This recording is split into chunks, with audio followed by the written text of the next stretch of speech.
दुनिया में हर एक व्यक्ति जो भी मेहनत करता है वो कहीं ना कहीं अपने लक्ष्य को प्राप्त करना चाहता है। संडे के दिन आप देखते हैं घर के बाहर गाड़ी वाले आते हैं सामान बेचने के लिए। आप मार्केट में जाते हैं, मेट्रो स्टेशन से बाहर निकलते हैं, वहाँ पर आपको सामान बेचने के लिए लोग मिलते हैं। सेल्स एग्जीक्यूटिव आपको रास्ते में मिलते हैं। आप कहीं ट्रैवल कर रहे हैं, बस में जाते हैं तो बस में कोई पेन बेच रहा है, कोई टूथपेस्ट बेच रहा है। सामान बेचने के लिए रास्ते में आपको लोग मिलते हैं। वो क्यों आपको मिलते हैं? क्योंकि उनका एक लक्ष्य है, उनको अपना लक्ष्य प्राप्त करना है। आप जिस प्रोफेशन में भी काम करते हैं, आपका भी एक लक्ष्य है। आप भी अपने लक्ष्य को प्राप्त करने के लिए मेहनत करते हैं, लेकिन मेहनत करने के बावजूद भी आप अपने लक्ष्य को प्राप्त नहीं कर पाते हैं। तो आज की ये वीडियो उन सभी दर्शकों के लिए देखना जरूरी है जो कहीं ना कहीं अपने लक्ष्य को प्राप्त तो करना चाहते हैं और उसके लिए रात दिन मेहनत भी करते हैं, बट अपना लक्ष्य वो किसी रीजन से प्राप्त नहीं कर पाते हैं। क्या उसके पीछे रीजन है? किन कारणों की वजह से वो अपने लक्ष्य को प्राप्त नहीं कर पाते हैं? तो आज इस वीडियो में आप हर एक बात समझ पाएंगे।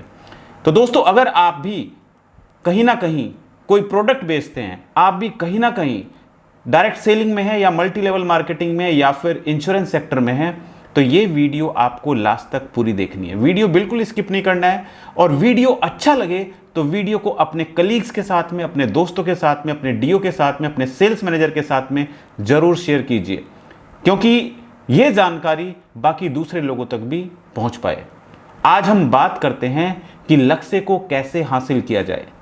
दोस्तों, आपने देखा है जब भी हम कोई काम करते हैं तो सबसे पहले काम को प्राप्त करने के लिए हमारा एक टारगेट होना चाहिए। अगर हमारा टारगेट है तो उस टारगेट को हम पूरा करने के लिए प्रयास करेंगे। जैसे मैं आपको बताता हूं गांव, क्योंकि मैं तो गांव से बिलोंग करता हूं। एक गांव का छोटा सा एग्जांपल देता हूं। मान के चलते हैं गांव में खेती होती है। हमें एक खेत को भरने के लिए, हमें एक खेत है, उस खेत को पानी से भरना है। तो हमारा लक्ष्य है कि आज हमें उस खेत को पानी से भरना है। जब तक वो खेत पानी से नहीं भरा जाएगा तब तक हम वहीं पर बैठे रहेंगे। रोटी भी हम जंगल में ही खाएंगे, पानी भी हम जंगल में ही पिएंगे। अगर करंट चला गया तो करंट का वेट करेंगे कि जब लाइट आएगी, उसके बाद मोटर चलेगा, उसके बाद हम खेत को भरने के बाद अपने घर पर जाएंगे। क्यों? क्योंकि उस किसान का लक्ष्य है उस खेत को भरना, क्योंकि उसको उस खेत को पानी से भरना है। उसके बाद उसको वहां पे धान की फसल उगानी है। अगर उसका लक्ष्य ना होता तो शायद वो ना कर पाता। इसी तरीके से दोस्तों, आप जिस प्रोफेशन में भी हैं, आपका भी एक लक्ष्य है। आपको उस लक्ष्य को ध्यान में रखते हुए काम करना है। अब आपके साथ सबसे बड़ी दिक्कत यह होती है कि आप अपना टारगेट नहीं लेते हो, क्योंकि जिंदगी में कामयाबी प्राप्त करने के लिए टारगेट का होना बहुत ज़रूरी है। अगर हमारे बॉस हमें कहते हैं कि आपका टारगेट ये है, हम उस टारगेट को सीरियसली नहीं लेते हैं। हम बॉस से टारगेट तो ले लेते हैं, लेकिन उस टारगेट को पूरा करने के लिए प्रयास नहीं करते हैं। कुछ लोग होते हैं जो कामयाब होते हैं, वो क्या करते हैं, वो अपने बॉस को खुद बोलते हैं कि सर, मेरा इस महीने का टारगेट इतना है। तो सबसे पहला पॉइंट दोस्तों, और जितने भी पॉइंट मैं आपको बता रहा हूं, ये पॉइंट आपको नोट करने हैं, अपनी डायरी में नोट करने हैं, अपने दिमाग में नोट करने हैं। टारगेट को चुनें। आपको खुद अपना टारगेट चुनना होगा। अगर आपका बॉस आपको टारगेट देता है तो आपको उस टारगेट को पूरा करने के लिए उस लक्ष्य को ध्यान में रखना पड़ेगा, उस टारगेट को ध्यान में रखना पड़ेगा, और उस टारगेट को आपको अपने दिमाग में बिठाना पड़ेगा। क्योंकि जब आपके ऊपर टारगेट का प्रेशर रहेगा तो आपको पता रहेगा, जैसे आपके बॉस ने आपको टारगेट दिया कि आपको रोज 2 सेल करनी है, आपको 2 प्रोडक्ट रोज बेचने हैं, तो आपका टारगेट क्या है? रोज 2 प्रोडक्ट बेचना। सुबह आप 8 बजे घर से निकलते हो प्रोडक्ट बेचने के लिए, दोपहर तक आपका एक भी प्रोडक्ट नहीं बिकता है। आपके ऊपर प्रेशर है, मेंटली प्रेशर है कि आपको 2 प्रोडक्ट बेचने हैं। आप ज्यादातर और ज्यादा लोगों से मिलेंगे।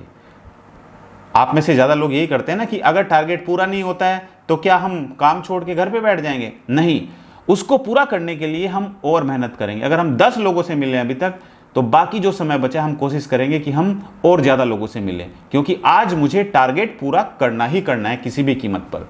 तो हमें टारगेट लेना है, टारगेट को चुनना है और उस टारगेट को पूरा करने के लिए हमें मेहनत करनी है।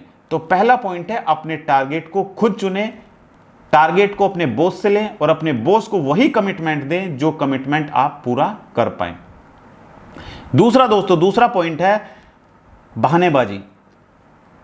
जो लोग अपना करियर नहीं बनाना चाहते हैं वो बहानेबाजी बहुत करते हैं। अरे ये तो एक ऐसी फैमिली से आया है, इसके पास तो बहुत सारे रेफरेंस है, ये तो एक बड़ी फैमिली से है, इसके पापा तो बड़े रिच हैं, मैं तो रिच बाप का बेटा नहीं हूं, मैं तो एक धनी बाप का बेटा नहीं हूं। ये तो रेफरेंस लेके आता है, इसको तो बड़े बड़े रेफरेंस मिलते हैं, मुझे तो रेफरेंस नहीं मिलते हैं। ये बहानेबाजी बंद कीजिए। आज उसने भी वहीं से जॉब स्टार्ट की है जहां से आपने जॉब स्टार्ट की थी।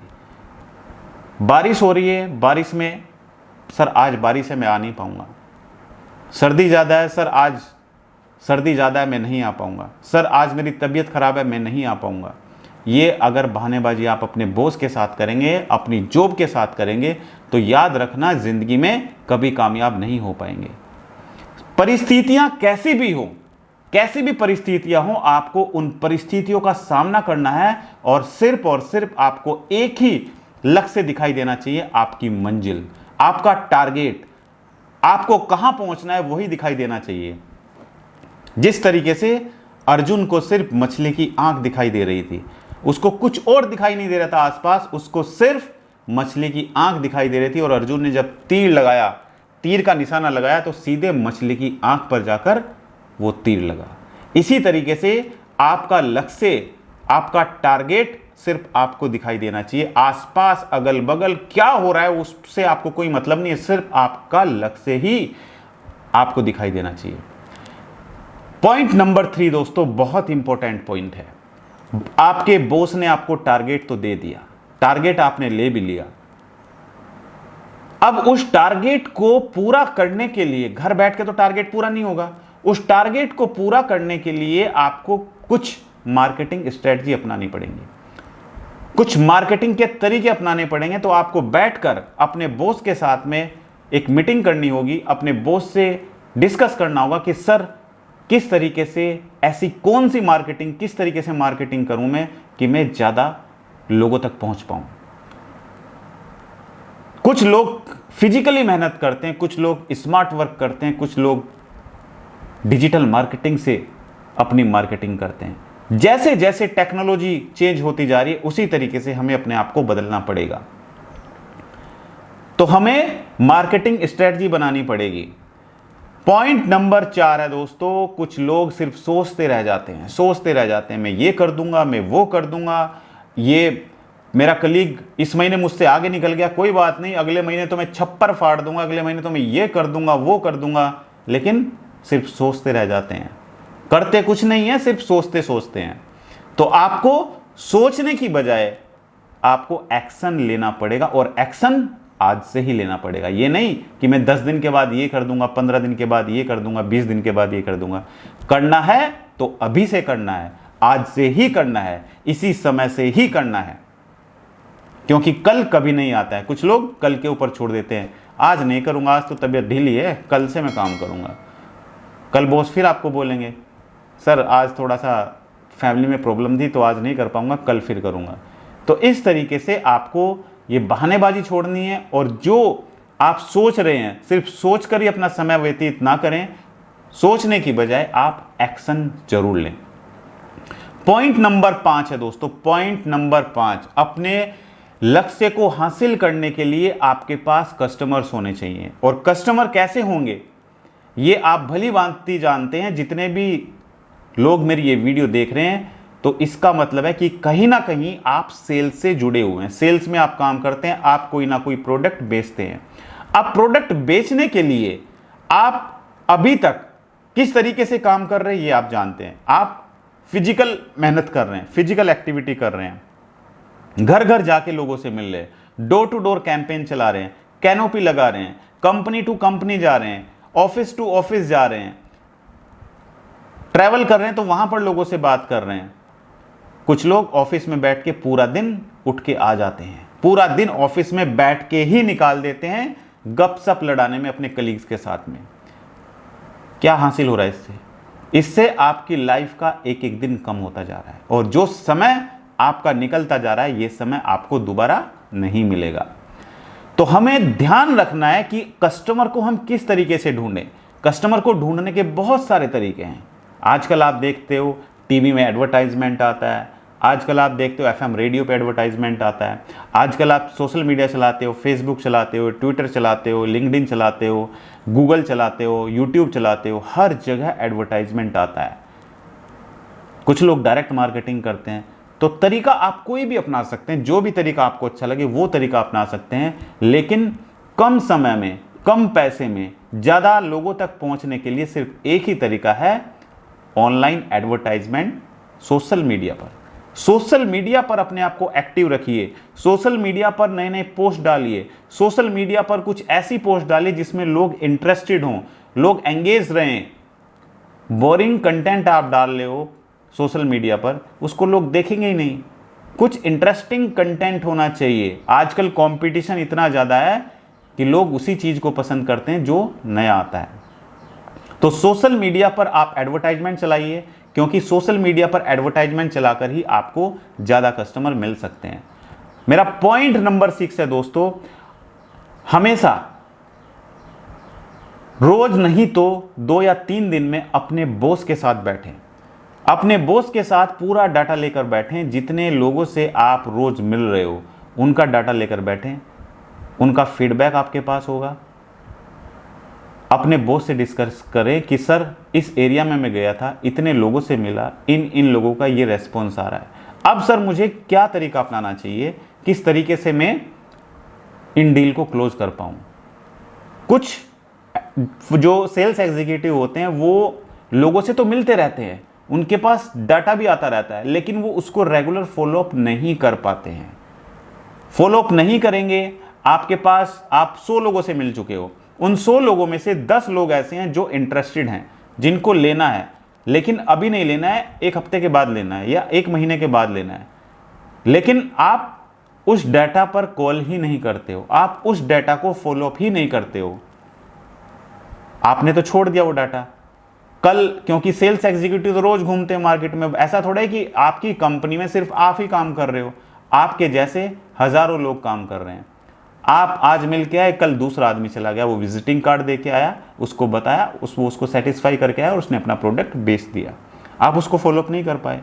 अगर आप उसको फॉलो करते तो शायद वो बताता कि हाँ आप आए थे तो मुझे लेना है, आप आ जाइए, अपना प्रोडक्ट दे के चले जाइए। तो कहीं ना कहीं ये भी गलती है हमारी कि हम कस्टमर को रेगुलर फॉलोअप नहीं करते हैं। हमें अपने बॉस के साथ बैठकर अपनी जितनी भी मीटिंग्स हमारी हुई हैं उनके बारे में डिस्कस करना चाहिए। अपने बॉस को बताना चाहिए कि सर इतने लोगों से मिल रहा हूँ, इनके फीडबैक ये आ रहे हैं, कुछ क्वेरी ये आ रही है, कुछ नए सवाल ये आ रहे हैं, इनको मैं कैसे जवाब दूं। राइट? तो ये पॉइंट्स कहीं ना कहीं आपको आपके लक्ष्य को हासिल करने में आपकी मदद करेंगे। पॉइंट नंबर 7 दोस्तों, पॉइंट नंबर 7 है, कस्टमर ने आपको मीटिंग दे दी, 1 महीने तक आपने कस्टमर को फोन किया, 1 महीने तक कस्टमर को आपने रेगुलर टच में कस्टमर के रहे, आप उसको फोन करते रहे, कस्टमर को भी लगा कि हाँ यार ये आदमी मुझे बहुत दिन से फोन कॉल कर रहा है, ठीक है मुझे प्रोडक्ट तो लेना ही लेना है, मैं इसको बुला लेता हूं। कस्टमर आपको बुला लेता है अपने ऑफिस में। कस्टमर ऑफिस में आपको 1 बजे का समय देता है, लेकिन 1 बजे आप पहुंच भी जाते हो कस्टमर के पास, लेकिन 1 बजे इमरजेंसी कॉल आई कस्टमर के पास कि उसको एक मीटिंग में अर्जेंटली जाना पड़ा 1 घंटे के लिए। आप वहां पे जाके बैठ जाते हो, पता चलता है कि बॉस अभी अभी निकले हैं और 1 घंटे बाद आएंगे। आप उत्तेजित होकर वहां से उठकर चले आते हो। देखिए वो कस्टमर तैयार बैठा था, उसको लेना था प्रोडक्ट, लेकिन इमरजेंसी कॉल आ गई, उसको जाना पड़ा और आप उसके पास पहुंच भी गए थे, लेकिन आप गुस्से में वहां से आ गए। तो नुकसान किसका हुआ? आपका। अगर आप वहां पर उसका वेट करते, क्योंकि कस्टमर ने आपको टाइम दिया हुआ था, आप उसका वेट करते 1 घंटे तक, तो कस्टमर आके सबसे पहले तो आपको ये बोलता कि दोस्त सॉरी मुझे अर्जेंटली जाना पड़ा, इसके लिए मैं बेहद माफ़ी चाहता हूँ, अब आप बताइए क्या क्या आपके प्लान्स हैं, मैं आगे प्रोसीड करता हूँ। तो कभी भी हमें मीटिंग में टाइम का खास ध्यान रखना है। एक तो टाइम पर पहुंचना है, दूसरा हमें गुस्से में आकर वहाँ से उठ के नहीं आना है। ये छोटी छोटी चीज़ें कहीं ना कहीं हमारे लक्ष्य को हासिल करने में हमें मुश्किल में डालती हैं। पॉइंट नंबर 8 है दोस्तों, हमें अपने पूरे महीने का टाइम टेबल बनाना है। कामयाब लोग जितने भी होते हैं, चाहे कोई बिजनेसमैन हो, चाहे कोई पॉलिटिकल लाइन का आदमी हो, चाहे कोई डायरेक्टर हो, चाहे कोई बिजनेसमैन हो या जॉब करता हो, कोई भी व्यक्ति अगर होता है उसका अपना एक टाइम टेबल होता है। उसको पता होता है कि इस दिन तेरी मीटिंग वहां पर है। अगर आप प्राइम मिनिस्टर से पूछेंगे कि सर आप मुझे बताइए कि 15 दिन के बाद इस तारीख में आपकी कहां पर मीटिंग है, तो उसका पूरा प्लान बना के तैयार रखा हुआ है कि इतने बजे वो यहां पर पहुंचेगा, इतने बजे उसको इस मीटिंग में जाना है, इतने बजे उसको यहां पर जाना है। इसी तरीके से किसी बिजनेसमैन से आप पूछेंगे कि आपको 5 तारीख में मेरे यहाँ पर आना है, तो बिजनेसमैन आपको बोला कि मेरी तो 5 तारीख में ऑलरेडी मीटिंग फिक्स है, मैं तो 5 तारीख में कोलकाता में मेरी 5 मीटिंग है। तो आपको भी अपना टाइम टेबल पहले से ही बनाकर रखना है, क्योंकि बगैर टाइम टेबल के अगर आप काम करेंगे, बगैर प्लानिंग के काम करेंगे, तो मेहनत तो आप जरूर करेंगे लेकिन कामयाबी नहीं मिल पाएगी। पॉइंट नंबर 10 दोस्तों जो मेरा है वो है, कस्टमर से जब आप मिलते हो तो कस्टमर से मिलने के बाद आप उसको प्रोडक्ट दे भी देते हो। जिससे आप ऑफिस में जाके मिल रहे थे, जिसने 1 घंटे तक आपको वेट कराया, आपने उसको प्रोडक्ट बेच भी दिया, बेच के प्रोडक्ट आप आ भी गए अपने घर पे, लेकिन उसके बाद आप उसको भूल जाते हो, कभी आप उसको फॉलो करते ही नहीं हो। अब जरा सोचिए, एक कंपनी का एमडी जिसने आपको 1 घंटे तक वेट कराया, उसके जो रेफरेंस हैं, अगर वो आपको रेफरेंस देता है तो किन के रेफरेंस देगा? वो रिक्शा वाले का रेफरेंस तो देगा नहीं आपको, वो अपने लेवल के लोगों का ही रेफरेंस आपको देगा। MD, general manager, right, CFO, ऐसे लोगों के रेफरेंस वो आपको देगा। तो ऐसे लोगों से आपको टच में रहना है, ऐसे लोगों से आपको बीच बीच में बात करते रहना है, उनको कुछ नए ऑफर्स बताते रहना है। कोई फेस्टिवल है उस पर छोटे छोटे गिफ्ट देकर आने हैं आपको अपने कस्टमर्स को। और एक बार कस्टमर को प्रोडक्ट बेच दिया तो दोस्तों कस्टमर का विश्वास आपके ऊपर बन गया है। अब आपको जब आप कस्टमर के पास जाएंगे तो एक नए आदमी बनकर आप कस्टमर के पास नहीं जाएंगे। कस्टमर ऑलरेडी आपको जानता है, कस्टमर ने ऑलरेडी आपसे प्रोडक्ट खरीद चुका है। कस्टमर आपकी सर्विस के बारे में भी जानता है। बस अगर आप कस्टमर को सही सर्विस देंगे तो कस्टमर से आप रेफरेंस भी मांग सकते हैं। कस्टमर से आप रेफरेंस लेंगे तो कस्टमर आपको रेफरेंस देगा, और उस रेफरेंस से आपको इतना बिजनेस मिल सकता है दोस्तों कि आप सोच भी नहीं सकते। तो दोस्तों आज की वीडियो बनाने का उद्देश्य यही था कि आप समझ पाएं कि लक्ष्य को कैसे हासिल किया जाए। आई होप कि आपको आज का वीडियो पसंद आया होगा। अगर आपको आज मेरा वीडियो अच्छा लगा तो वीडियो को लाइक कीजिए और शेयर कीजिए अपने दोस्तों के साथ में। और अगर आप मेरी वीडियो पहली बार मेरे YouTube चैनल पर देख रहे हैं तो मेरे YouTube चैनल को सब्सक्राइब कीजिए और साइड में जो बेल आइकन है उस पर जाकर नोटिफिकेशन को ऑल पर सेट करें। और जो दर्शक मेरी वीडियो मेरे फेसबुक पेज पर देख रहे हैं तो हमारे फेसबुक पेज को लाइक कीजिए और फॉलो कीजिए। और हाँ, भूलिएगा नहीं, हर एक संडे रात ठीक 9 बजे मैं आप लोगों के लिए YouTube और फेसबुक लाइव प्रोग्राम लेकर आता हूँ, जहाँ पर आप सभी दर्शक मेरे से सवाल कर सकते हैं सेल्स के बारे में, इंश्योरेंस के बारे में, आपके कोई भी सवाल हैं। तो आज की इस वीडियो में इतना ही। थैंक यू सो मच, बहुत बहुत धन्यवाद आप सभी का हमारी वीडियो से जुड़ने के लिए। Thank you so much.